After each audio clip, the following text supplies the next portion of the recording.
So welcome to Sit for a Spell. I think this is episode 6 now, and I'm starting to get some feedback. I had someone write me and suggest that they would like to see more of the short charm stuff as separate videos from the longer, this is the spell that I'm presenting, you know, the little bit that I do at the beginning. And they figured it would be practical because people could then watch it, you know, in 3 to 5 minute blurbs right before they left for work. If you agree, write me a comment in the comment section or send me a message on Facebook. Let me know that that is something that you would like to see, and if I get enough interest in that, I'll start doing it. Today, we're going to do a couple of charms and spells associated with having somebody in the hospital. My husband just had elbow replacement surgery this past couple of weeks, and so this was particularly timely for me. So these are things that I did in order to aid his process. So a simple protective spell that you can do for someone who's going into surgery or for an operation where you're a little concerned, because I don't like that kind of thing. It tends to scare me, tends to scare my hubby too. Going under, people don't like that, right? What I did is I got a piece of his hair. Now this is a very ancient principle in sympathetic magic, using a piece of the person's own body, which of course we know in the modern time contains their DNA. They believed in ancient times that it contained the essence of the person, and hey, looks like they were right. So in this case, hair was the most convenient. If you're going to do spells where you're really strongly attuning to people, hair is usually the most convenient, but you can also use fingernails, blood, sweat, tears, and urine, actually. So, oh, and various sexual fluids as well, which I may or may not get into on this particular program at some point. But I have hair. And what I did with it is I took my husband's wedding ring, because this A represents, you know, the circle of continuity, return and rebirth and all that sort of thing. And B, it's the wedding ring, right? So it's my connection to him. And very simple little charm, what I did is I wrapped his hair around his wedding ring, which of course I was required to take off anyway, because when you're going into surgery, they don't want you to have any metal or jewelry or anything like that. And what I did is I kept it in my purse during the whole time that he was in the hospital, wrapped up just like that in a little baggie, where I also happen to keep my necklace for ritual and that kind of thing. Now you can put them in a little bag. You can, whatever you do, put it somewhere where you're not going to lose it. This is kind of important. The symbolism in and of itself is significant, but also it's your wedding ring, right? I used 3 invoking pentagrams. Now remember, I showed you banishing pentagrams. Invoking pentagrams go from the top, bottom left, upper right, upper left, bottom right, top. So, and then I took that and I kept it in my purse until he was out of the hospital. So there you go. Now, for something a little bit more elaborate, you would use a representation of a person. Now you've probably heard of this kind of thing before. In witchcraft we call it a poppet. A poppet is a little thing that represents a person. Now you can use anything. You can make little human shaped poppets. In ancient times they used to use mandrake roots, and the reason why they used them, the reason why they're considered to be so magical, mandrake root, is, okay, first of all, because it's an opiate, effectively, and it's very poisonous, so please don't ever take it. Bad. Very bad. But the other thing is that when you pull it out of the ground, because it has various roots hanging off of it, they often represent, they look like people, right? That, some of you may remember that scene from Harry Potter where they were replanting mandrake roots. Well, that's a little bit of an exaggeration, but there is a strong resemblance. They're not usually that big, though. They tend to be about that tall in their original form. So that's why it was considered to be so valuable. You can, there's millions of different things you can do. You can carve apples, you can carve turnips. That was the original jack-o'-lantern, incidentally, carved turnips, not pumpkins. though you can carve those too. You can make little clay figures, or you can just use existing dolls. Now I used my key fob. The reason why I used my key fob is because when I bought this, first of all, I bought it because it suggested when you study Reiki and you're starting to practice distance Reiki for people, that you get a teddy bear. And you use that teddy bear as a focus for your Reiki. And I thought, this is a nice portable little bear that I can keep with me at all times. So I could do this on the road. I could do this when I was camping. I could do this anywhere.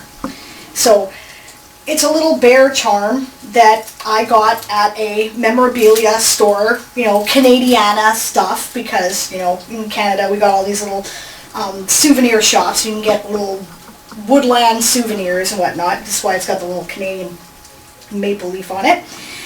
The other reason why I chose this is because one of my husband's totem is a black bear. So I thought it was appropriate. So you take your representation. It really can be anything. It could be a Barbie doll.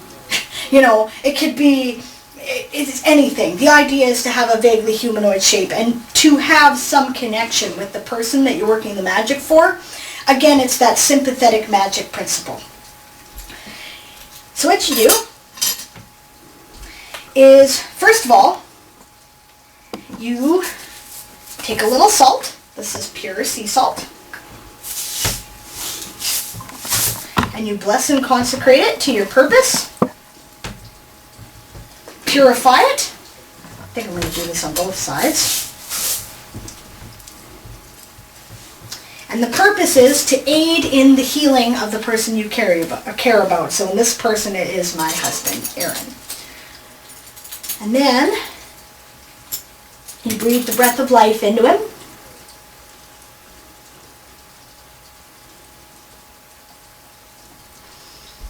Of course, I actually didn't need to do that because he already had that, but showing you how you do it. Then what I'm going to do is I'm going to take bay leaves, which are associated with healing. They were sacred to Apollo, who is associated with that, and also to Mercury. I think one big bloody bay leaf is probably sufficient, eh? And I'm going to connect him to the bay leaf. In this particular case, what I'm going to do is I'm going to stick it in the key fob. I'm not going to leave it there. It's just there for the purpose of the spell. Because obviously I have to drive home, so I'm not going to be able to keep it there. But the idea is to connect it so that they get the idea that healing is associated. And now, remember I'm big on my planetary symbols and whatnot, right? So I'm going to take lavender oil, because lavender oil is also associated with healing. In my particular case, I'm going to draw some Reiki symbols, because I am a Reiki practitioner, and I feel that they effectively address the magic that I am trying to accomplish. So,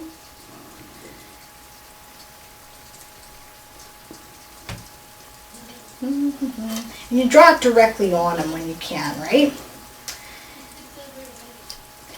For those who are Reiki practitioners, I'm using the distance symbol and the chokore, which is the symbol of healing. And because it was rather difficult, I'm also using the mental emotional symbol. And I'm directing Reiki energy for healing.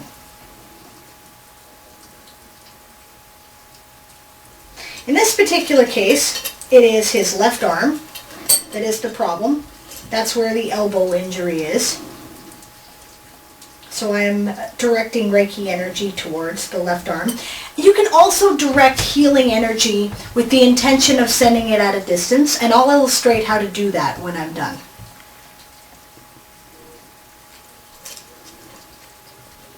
Also, his legs have been giving him some trouble since the surgery, so I'm going to direct Reiki energy towards his legs too.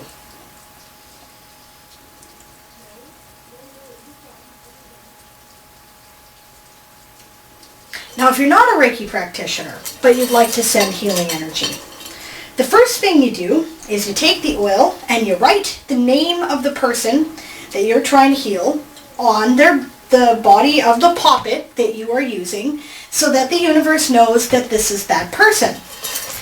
You can use magical alphabets if you want. Runes are one such magical system that you can use. Theban script is another very popular one for witches in particular who are traditionally trained. Use as much of their proper name as you can. If you don't know their entire proper name, their first name will work. It's just as long as you have an idea. You could also use a photograph, incidentally, instead of a poppet if you wanted. So, now we'll draw the symbol of the sun. Remember, that's that circle with a little dot in the middle of it because we're calling upon Apollo because he's god of healing. We're also going to draw a Caudius. Now what a Caudius is a staff with wings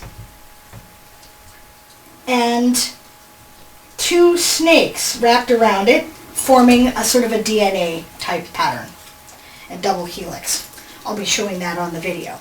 So you address that, and then you do exactly the same thing. You take the body itself, you direct healing energy towards it. Now remember to call upon the energy of the earth and the energy of the cosmos to come together, center and ground, and use that energy. Don't use your own energy. Yours is finite.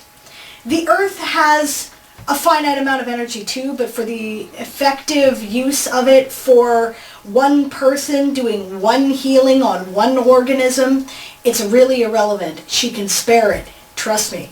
So you can use that. You can also use the energy of the center of the cosmos itself, however you best connect.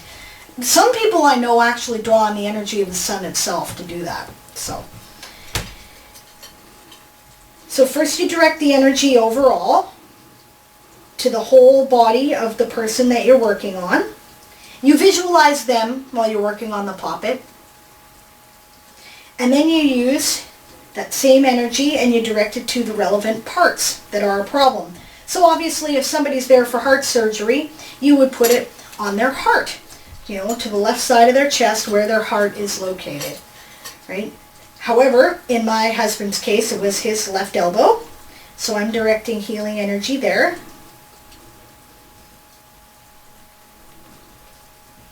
And like I said, he's been having some trouble with his legs. We believe it was a reaction to the medication. For that reason, I think I'm also going to apply some energy to his liver.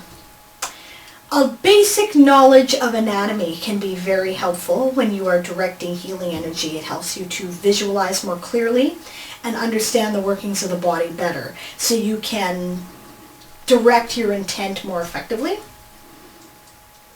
Fortunately, I had some basic anatomy when I took my herbalism course. So.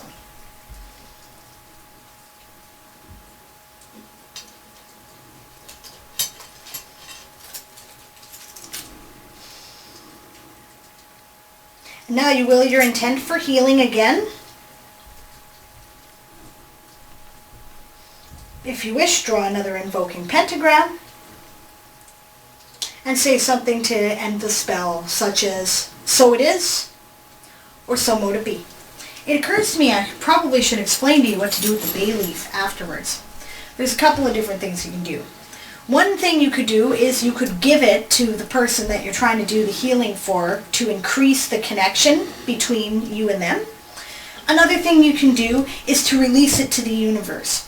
Now, if you're not familiar, anything used in ritual becomes sacred upon its use. So you can't just throw it in the garbage. It's like disrespect for your spell. So what you want to do instead is release it with intention.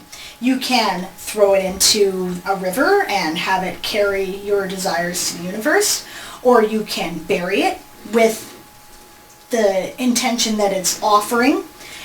If you have a particular place where you leave offerings like that, you'll find the plants grow there very well. They eat up the energy. It's amazing. So that's another option. If you don't have any other option than that, then I would rub it with some salt to cleanse it of the latent spell energy. thank the universe for helping you and the divine as you see it, and then you can throw it out, or flush it down the toilet, or put it in the compost, or whatever it is you want to do. So those are some options that you might want to consider. And that's it for tonight.